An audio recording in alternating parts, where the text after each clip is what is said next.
ఆంధ్రప్రదేశ్ ఎన్నికల రాజకీయం రసవత్తరంగా మారుతోంది.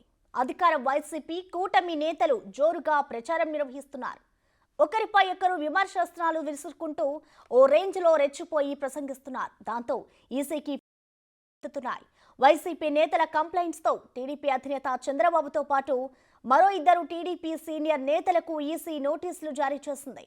సీఎం జగన్ పై అభ్యంతరకర అనుచిత వ్యాఖ్యలు చేయడం, సామాజిక మాధ్యమాల్లో తప్పుడు పోస్టులు పెట్టడంపై ఈ నెల 2న ఏపీ ఎన్నికల ప్రధాన అధికారికి వైసీపీ నేత లేళ్ల అప్పిరెడ్డి ఫిర్యాదు చేశారు. టీడీపీ నేతల వ్యాఖ్యలకు సంబంధించిన ఆధారాలను సైతం అందజేయడంతో వారికి నోటీసులు జారీ చేసింది. పెత్తందారు జగన్ పెన్షన్ నిధులను మళ్లించారంటూ జగన్ పై కార్టూన్లు రూపొందించి ఎక్స్ వేదికగా పోస్ట్ చేశారంటూ ఈసీకి ఇచ్చిన ఫిర్యాదులో వివరించారు లేళ్ల అప్పిరెడ్డి.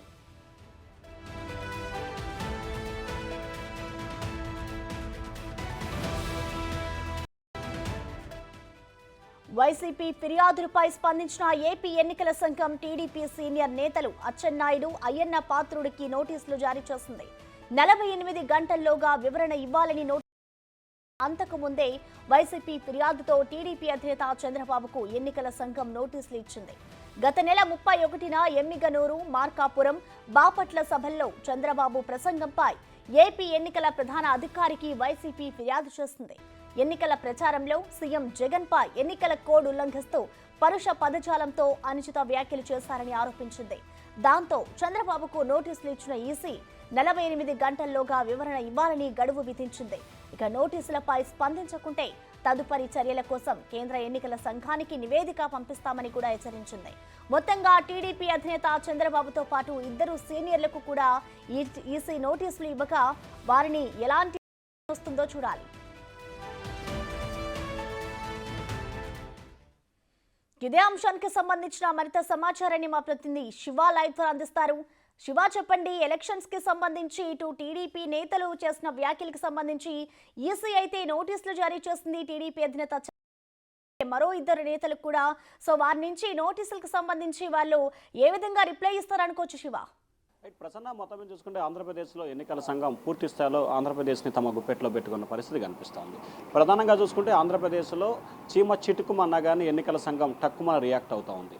తాజాగా చూసుకుంటే తెలుగుదేశం పార్టీకి సంబంధించి ఇప్పటికే 4 నోటీసులను జారీ చేసింది. చంద్రబాబుకి 2 సార్లు, అచ్చెన్నాయుడికి 2 సార్లు, అలాగే అయ్యన్న పాత్రుడికి మరొకసారి నోటీసు జారీ చేశారు. ఇక వైఎస్ఆర్సీపీకి సంబంధించి కూడా అప్పిరెడ్డికి 2 సార్లు, అలాగే కాకాని గోవర్ధన్ రెడ్డికి ఒకసారి, అలాగే మంత్రి జోగి రమేష్కి ఒకసారి, ముఖ్యమంత్రి జగన్మోహన్ రెడ్డికి మరొకసారి. ఇరు పార్టీలకి సమానంగా నోటీసులు అయితే మాత్రం వెళ్ళిపోతుంది. ఫిర్యాదు చేయడమే తడుగా వెంటనే విచారణ చేపట్టి నిమిషాల వ్యవధి ఎన్నికల సంఘం నోటీసులు జారీ చేస్తోంది. 48 గంటల్లోపు వివరణ ఇవ్వాలని చెప్పి ప్రతి నోటీసులో కూడా స్పష్టమైన ఉత్తర్వులు, ఆదేశాలు జారీ చేస్తూ ఉంది. ఇప్పటికే చంద్రబాబు టీడీపీకి ఇచ్చిన నోటీసులకు సంబంధించి తాము ఎక్కడా కూడా ఎంసీసీ ఉల్లంఘనకు పాల్పడలేదు, కేవలం రాజకీయ ఉద్దేశంతో రాజకీయ సభల నేతల్లోనే కొన్ని విమర్శలు చేయడం జరిగింది, కానీ ఎక్కడా కూడా కోడ్ ఆఫ్ కండక్ట్ కింద రాదు అని చెప్పి వివరణ ఇచ్చినట్లు కూడా తెలుస్తూ ఉంది.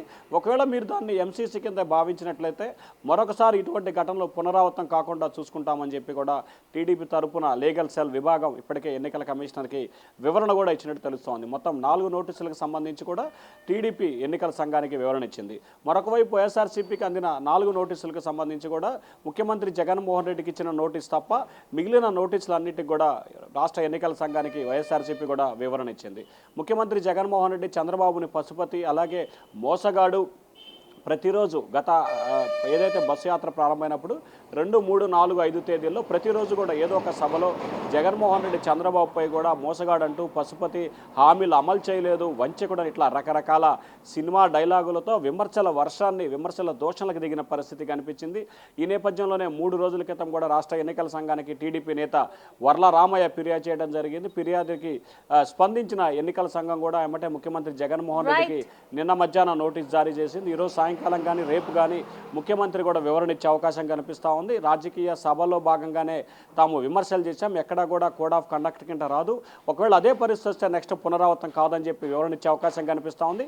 ఎన్నికల సంఘం నోటీసు ఇచ్చిన నేపథ్యంలో నిన్న ముఖ్యమంత్రి చంద్రబాబుపై కూడా ఎటువంటి వ్యక్తిగత దోషణలు కూడా చేయని పరిస్థితిని మనం ప్రధానంగా గమనించాలి. Prasanna, thank you Shiva.